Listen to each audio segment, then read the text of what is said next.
There we go. I hit the start button, which I think means people should start trickling in. Uh, Exactly, Ben. We're live. Just let's wait a couple of minutes, okay, for other people to join us today. And Absolutely. thank you, everyone, for coming and joining us to this session anyway. And I hope that you had a great day so far, whether it's just started or whether it's like about to end, like mine. And in the meantime, if you wanted to let us know where you're joining from, it's always nice to see in the chat, where people is coming from.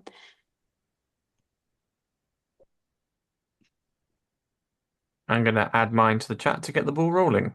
I am happily in Poznan, Poland. Done. Dan, You see, you're yeah, into Steve, London and whereabouts? London has come for you.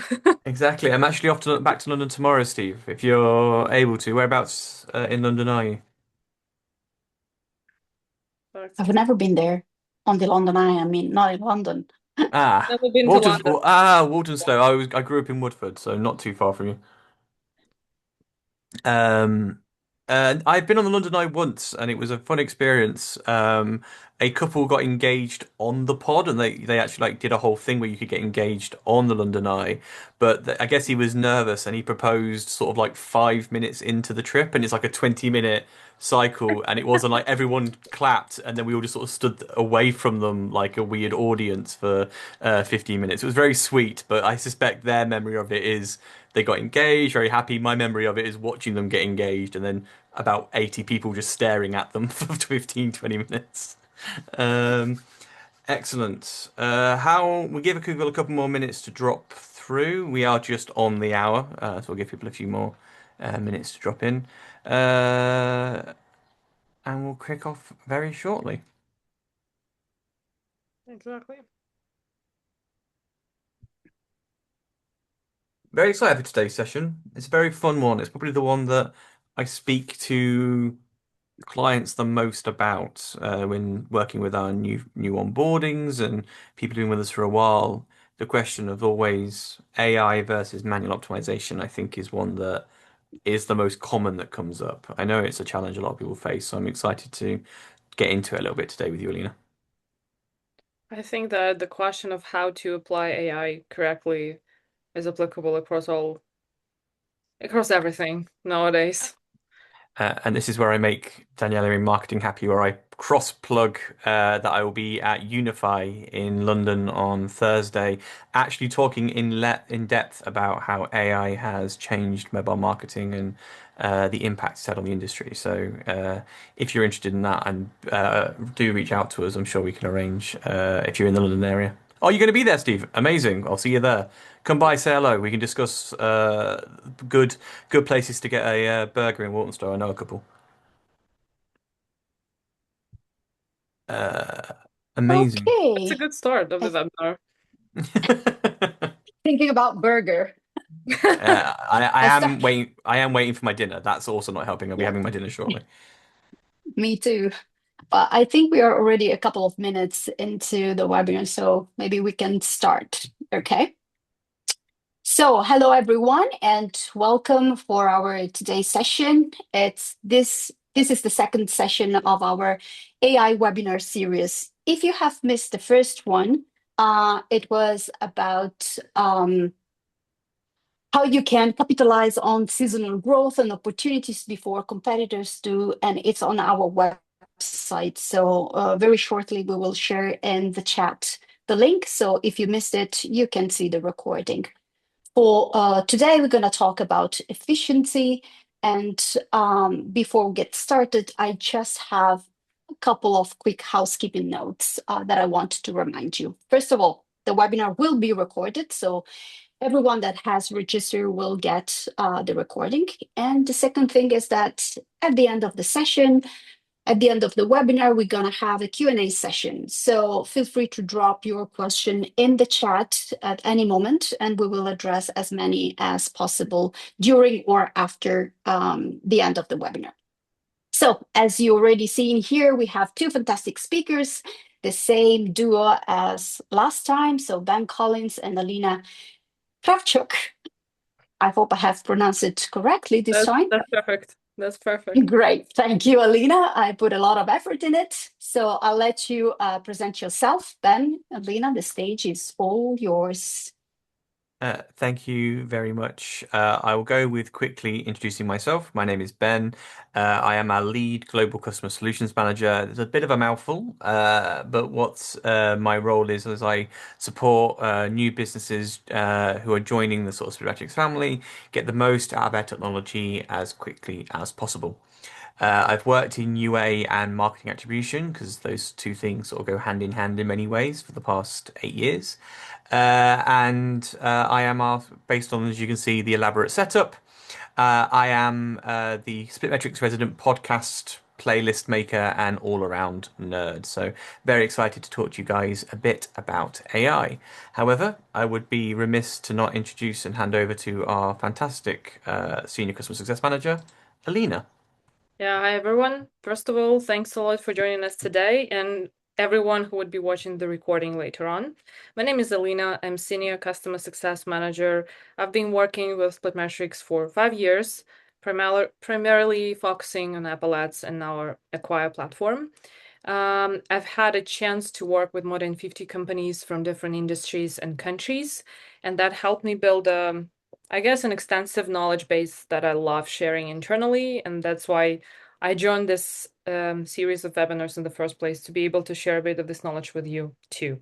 And here on the slide, you can see my dog Betty, who is my assistant, because based on the number of conversations she's overheard me having with customers and clients and teammates about Apple Ads. Believe me, she's now a true Apple Ads expert, and she's a emotional support assistant, let's say. Before we will dive deeper into the topic of today's webinar, let me quickly introduce SplitMetrics, especially for those of you who might not be very familiar with the company and with us. So SplitMetrics is a mobile marketing technology company that was built with a focus of helping different businesses scale up their user acquisition performance. We've been working with more than 800 customers and clients all over the world. And you can see we have many recognitions and awards, and that means that customers love us. And believe me, it's very mutual. We are a team of 160 people located in different countries who bring together expertise from various aspects of mobile growth ecosystem together. We work with businesses of different sizes, of different markets and industries, and we are trusted by big brands such as Wargaming, Flow, Babel, FreeNow, NordVPN, and many, many more. SplitMetrics is an official Apple Ads partner. We manage more than $1 billion in annual ad spend, which is a very impressive number. And actually, all of that gives us a very unique opportunity and perspective on how Apple Ads functions as an ecosystem. And we can observe trends, best practices, and that's exactly from that standpoint, we'll be sharing a bit of this expertise with you today. And now we're having a bit of an introduction from Ben. Yes, so as we've discussed, this is a relatively interactive session. So if there are any questions about anything that we discussed today, please do drop them into the chat. We'd be more than happy to answer those. But we are going to start with a quick poll. What is your estimated time your team spends each week on manual bid and budget optimization? We've provided some ranges there, which we think would catch everybody. So please do throw in a couple of answers to it. This is a question that we pose to customers and prospects all the time because um, there'll always be a degree of requirement of potentially some manual optimization. However, the amount you should be doing is very, very limited. So we actually can see that it sort of falls between those top two categories there, less than 5 hours and between sort of 5 and 15 hours.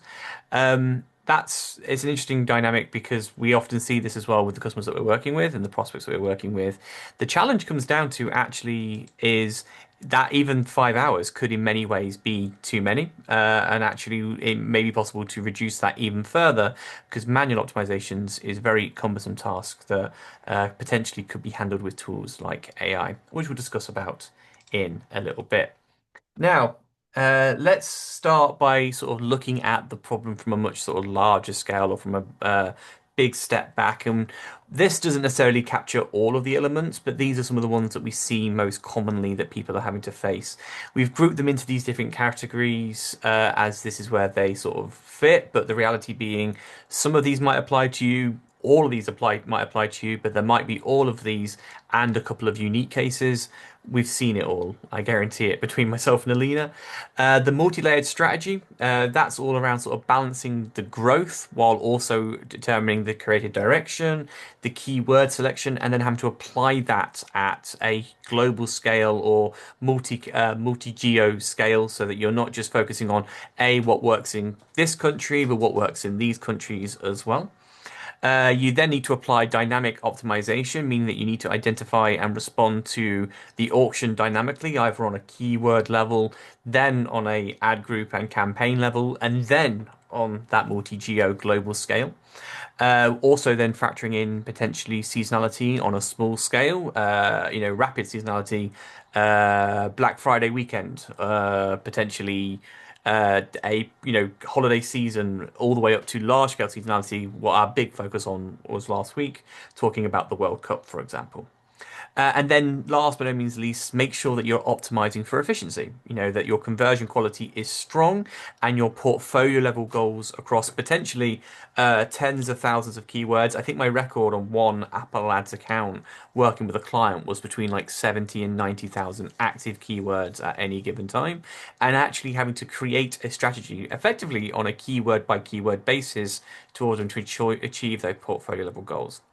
What we're going to be talking about today is how ultimately AI can be leveraged to allow your UA teams to stay focused on strategy while dramatically reducing how much time and resources spent doing that manual optimization work. So those of you who are saying around 5 hours a week, let's see if we can get that down to two. For those of you saying 5 to 15, same thing. Let's get that halved, if not down by 70 to 80%.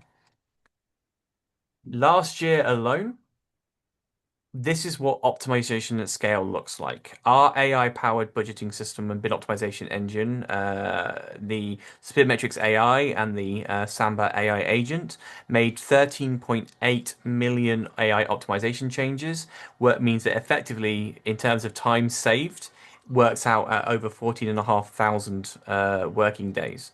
I know that sounds like a lot, but then one of the biggest things that we talk to when we deal with customers regarding AI optimization versus manual optimization is they often say to me, well, that was not time that we could spend or were going to spend making those optimizations and changes.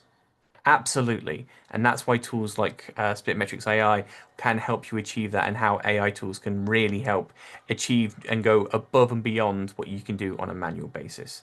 What you as a UA manager need to decide, how should the bids increase and decrease, by how much, and, potentially are these keywords strategically important? These are things that we would encourage you to still look at. But long story short, we'll be showing you today the sort of things to consider, but it's not just us making these recommendations from a position of we think we know best. We know we know best. Our tool has been doing this in the scales of the millions in the last year. Um, a great quote and a quote that I do want to reference. The biggest hesitation teams have around AI optimization is not the technology itself, it's control. Alina, I think you can agree with this. We often find customers saying, well, can we trust an AI to do this for you? And there are valid concerns. Is there concerns that it's a black box automation? Is it working with misaligned logic?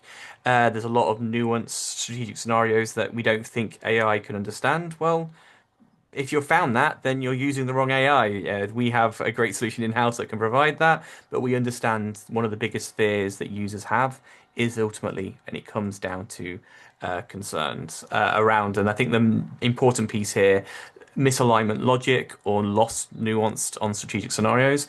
And I think Alina is going to just cover off the sort of things that, need to be taken into consideration. Yes, exactly. So while all of those concerns that truly valid in terms of AI being black box, and that certain AI solutions might not be very transparent and might not provide best results, let's look into how manual optimization logic looks like. Maybe dealing with Apple Ads on a regular basis, on a daily basis, does not does not give you enough time to step back and actually think of things that you do on a regular basis to increase and decrease beats. It does sound easy, but manual optimization and in general optimization on Apple Ads is not only about simply increasing and decreasing beats on keywords. You need to take into account various scenarios and analyze a lot of data points to actually make an informed decision. You need to make sure to analyze keywords efficiency and performance. And if there are certain keywords performing well within your targets, you need to make sure to increase beats for them to generate more volume and thus get more conversions, right? But at the same time, you need to make sure that the share voice saturation is right, because if you're already getting the maximum, increase in beats will not give you desired results, right? So you need to take that into account. You also need to take into account the popularity of keywords, because certain keywords need to be optimized more frequently than the rest of them. If there are certain keywords that do not perform within your targets or like fall slightly outside the efficiency that you look forward, you need to make sure to deal with them in one way. Then there are keywords that would be spending your money drastically, so you need to deal with them in another way. There might be keywords with no impressions, so you need to make sure to boost those. There are seasonality factors, there are competition, there are certain events that might be happening, market shifts. That's also needs to be taken into account. When we go from keyword level to campaign level, there is the budget. You need to look into your budget to make sure that it's not capping your campaigns, because it's also a valid thing to consider. And on top of that, when you're analyzing all of these data points, upper funnel, down the funnel metrics, especially down the funnel metrics, you need to make sure that you have the full picture. So all of the data, all of the events are there, because there might be a delay depending on how your user flow works within the app. There are apps that might see conversions happening within 1-2 days after users install the app. And there might be cases when these conversions happen within the next couple of weeks or even months. I had such cases. So that also needs to be taken into account. And that's a lot of things to control at the same time. So on the one hand, manual optimization does provide you with a certain level of control. On the other hand, is it easy to control all of that on a daily basis for all of your keywords and all of your campaigns? That's a big question. We also put together those two beautiful schemes with an attempt to show you how those daily decisions you make actually work every single time on a campaign and on a keyword level. So even for campaigns where you basically can change your daily budget only, or like activate or pause your campaigns, there are not that many things that you can do on a campaign level. It takes time, it takes some analysis, whether your campaign performs within your targets or not, whether there are certain limitations on your budget from the business side or not. You need to take those into account. You need to answer all of those questions to actually decide what actions to take.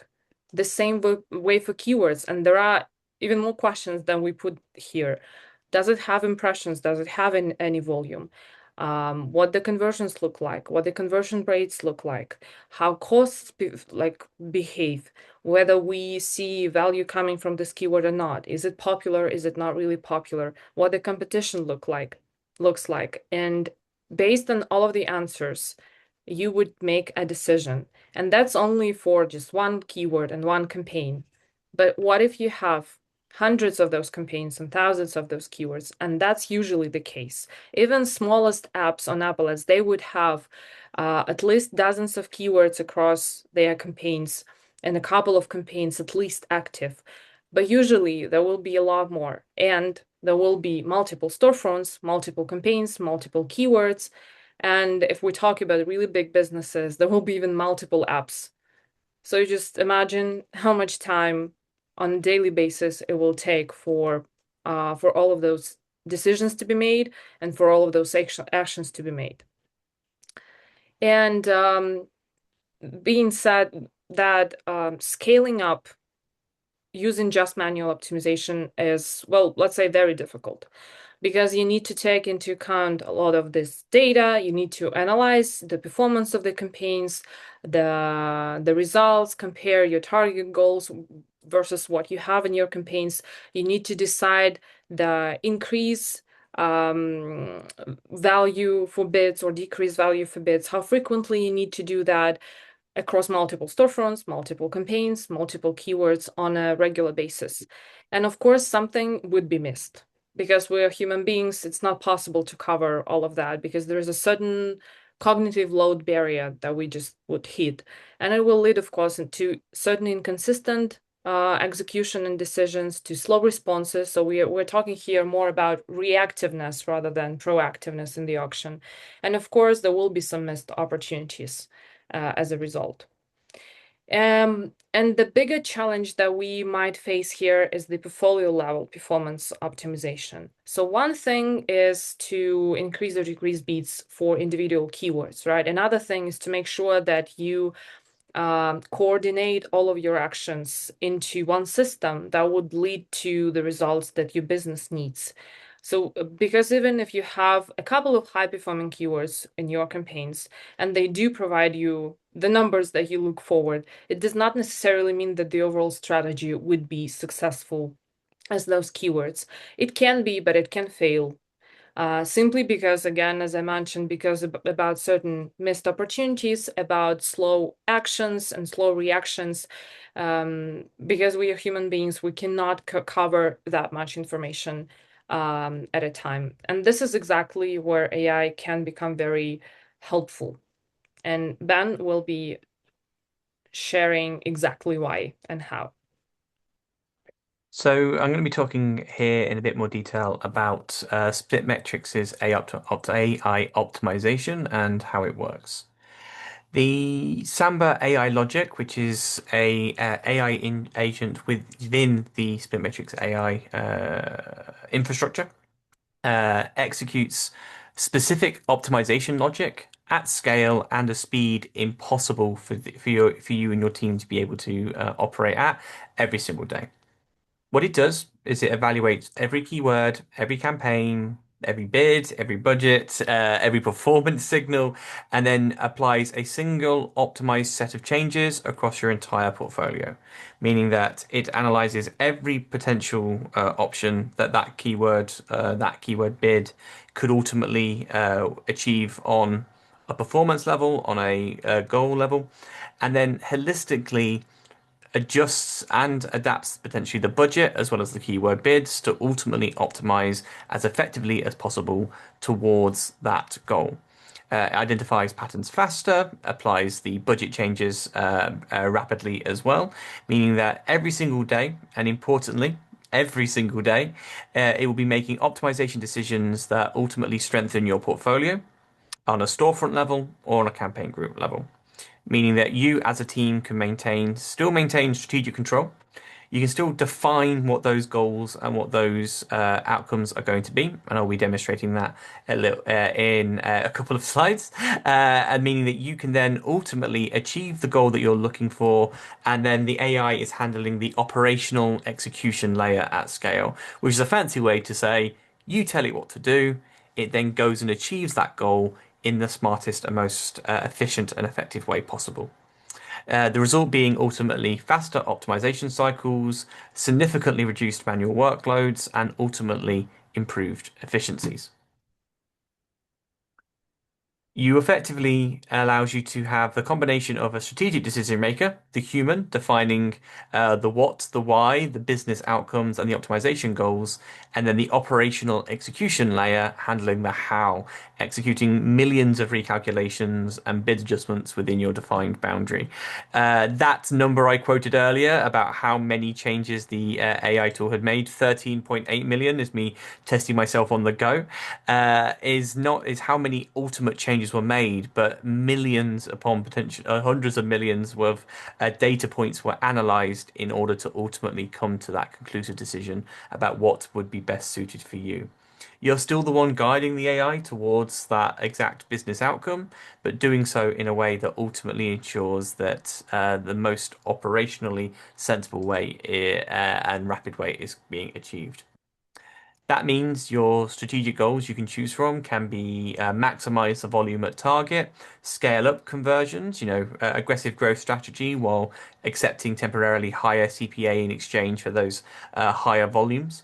A focus on efficiency, profitability, priority, lowering your CPA and stabilizing performance, or ultimately maximizing the post-install volume. So you choose what that post-install volume focus is.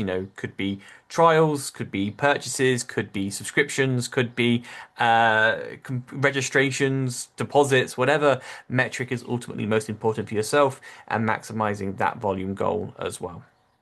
I think this is where I am going to quickly jump into the SplitMetrics platform to just demonstrate that, as we say, the proof very much being in the pudding. So you should now see my demo environment here. This is just a simulated environment for me to do this demonstration. But what you have the ability to do when you click Create Strategy is ultimately select the campaign you are interested in creating logic for, and then from there choosing ultimately what event is most optimal for you and is the priority for you as a business. You tell our system exactly what that goal is, how you would like that particular metric to be treated or prioritized within the system, and of course, set the target value of whatever is suitable for you in that market or across the portfolio of campaigns that you have selected.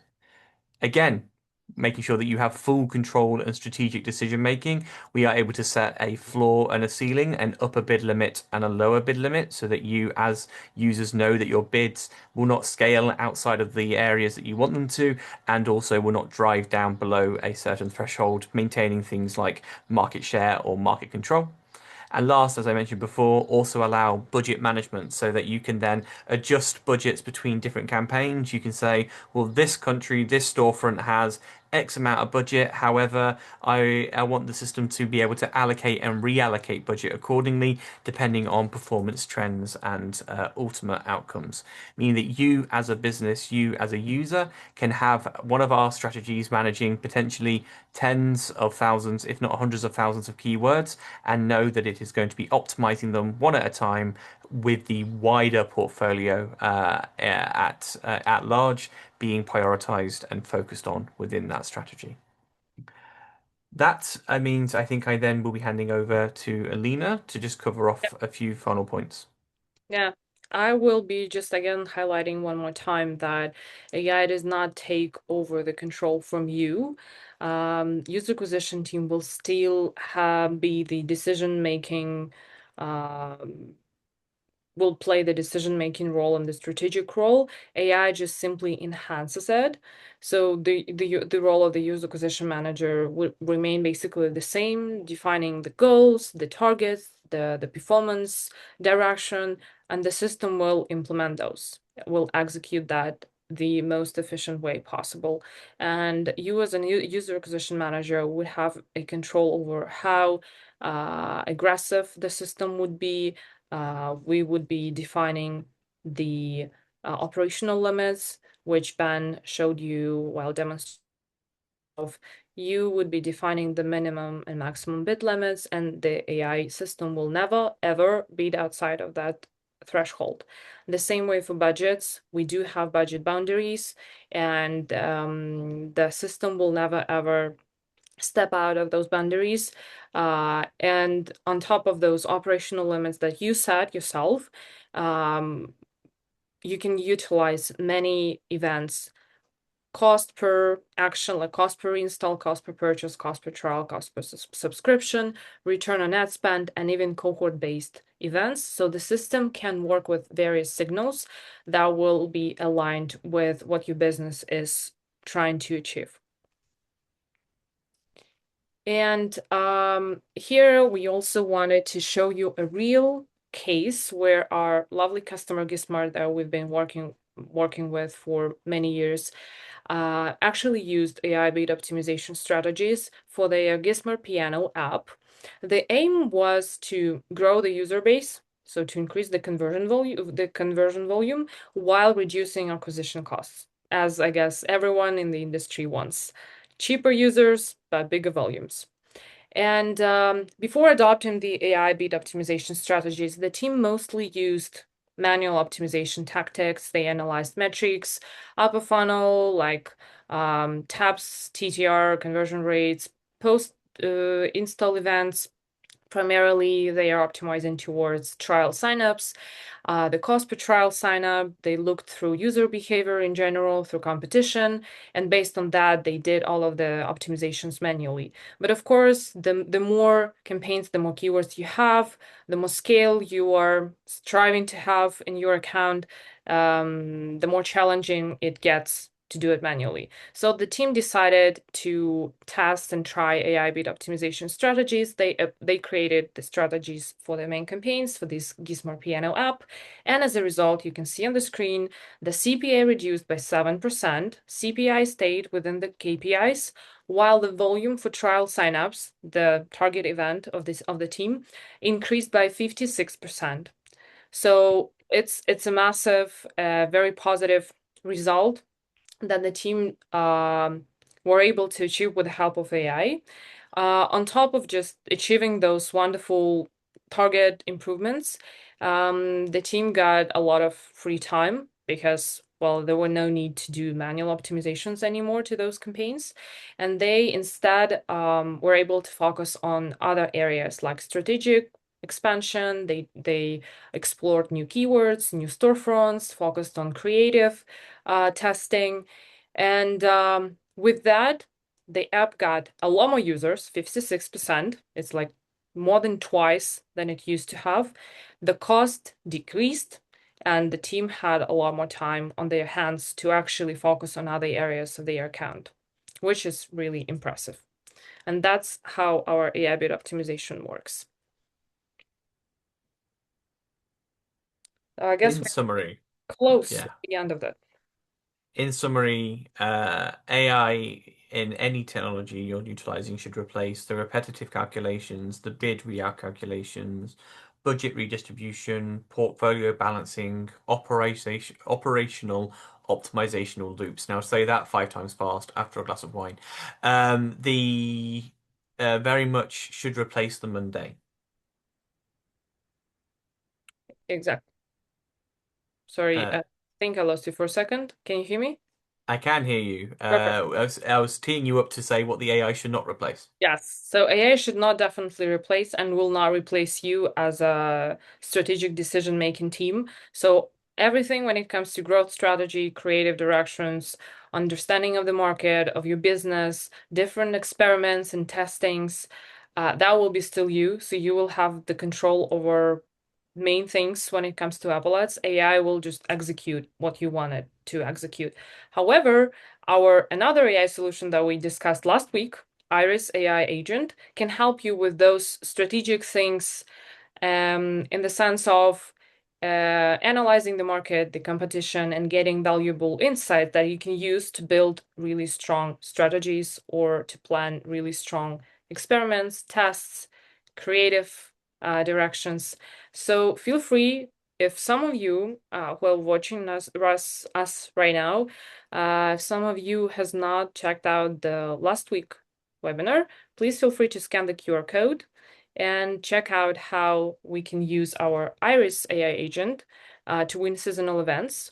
But of course, it's not only for seasonal events. It can be used for many purposes, as I mentioned, for helping you with certain strategic tasks, insights, competitor analysis that can enhance your Apple Ads approach.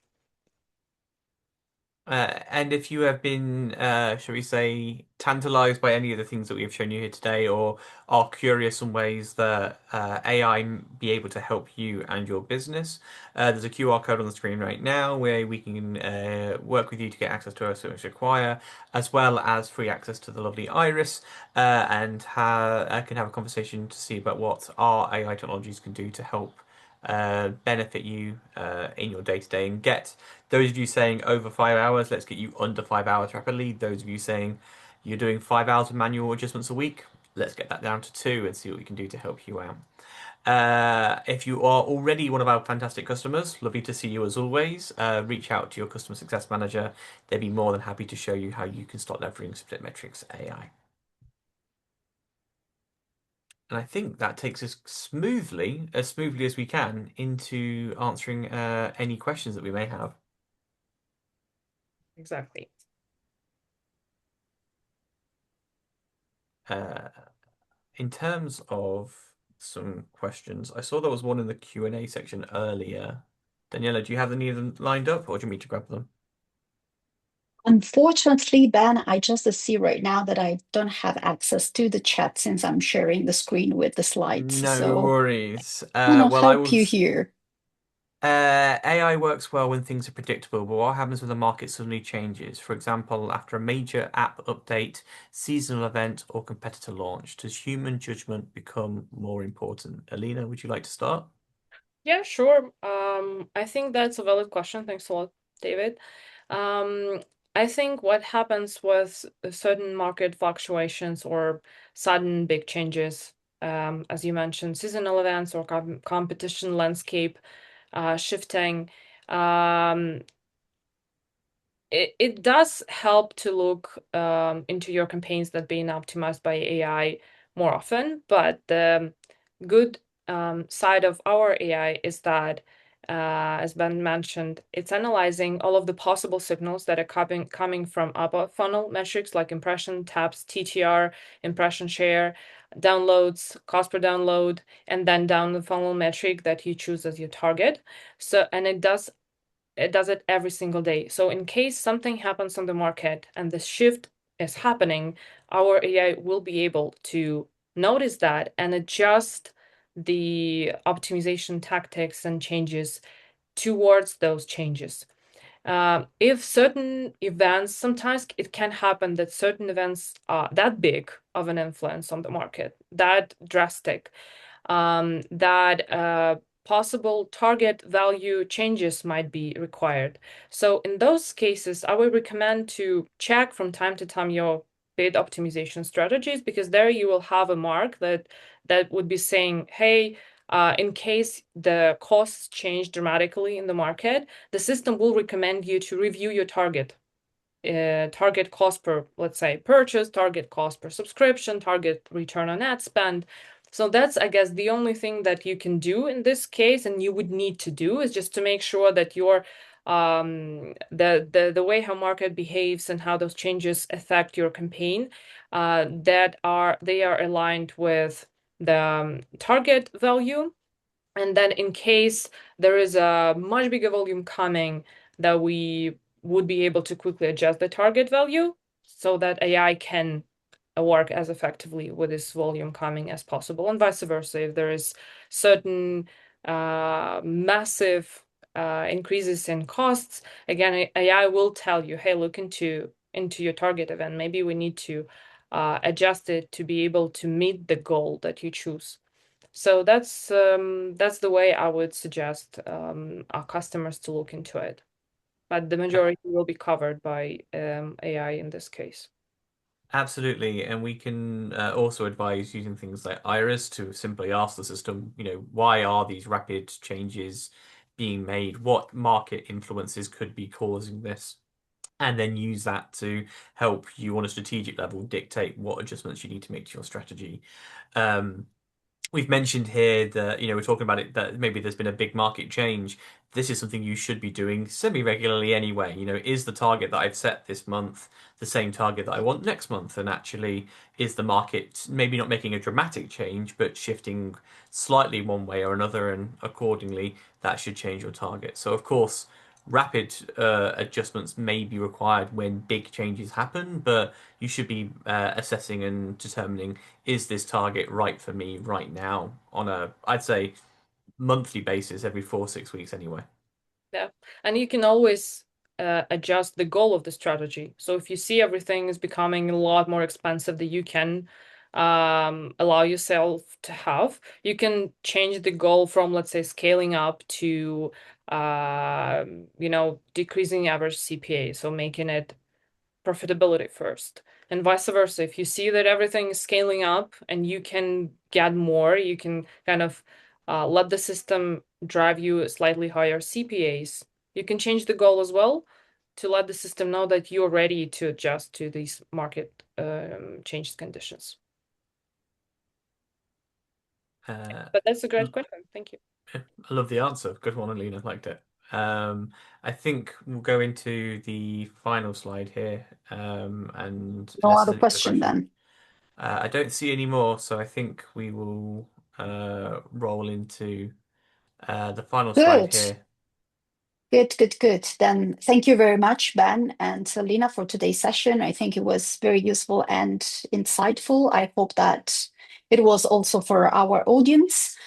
And before we wrap up, I just would like to invite everyone to the next session, which will be on the 29th of June. So in a couple of weeks, let's say, in this time, we will change our speakers. We will have a marketers and a data engineer on our virtual stage talking about AI orchestration.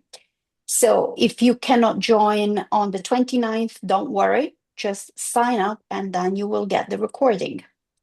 So thank you I, very much. Well, sorry again. I was just going to say this one is definitely one to earmark in your calendar. I've seen these guys did a great panel at BAU, I think it was a couple of months ago, and it was brilliant. And we're very lucky that they've agreed to get the band together again for another one next week. It's going to be a very interesting discussion from two market leaders, particularly around AI. Thank you so much, Ben. Yes, you're right. There was already something that we discussed during the business of apps in it was in London, that case in April, I think. So thank you everyone for joining us today and for spending the time with us, and have a great rest of the day. Thanks so much for joining and enjoy your day. Have a good day, gang.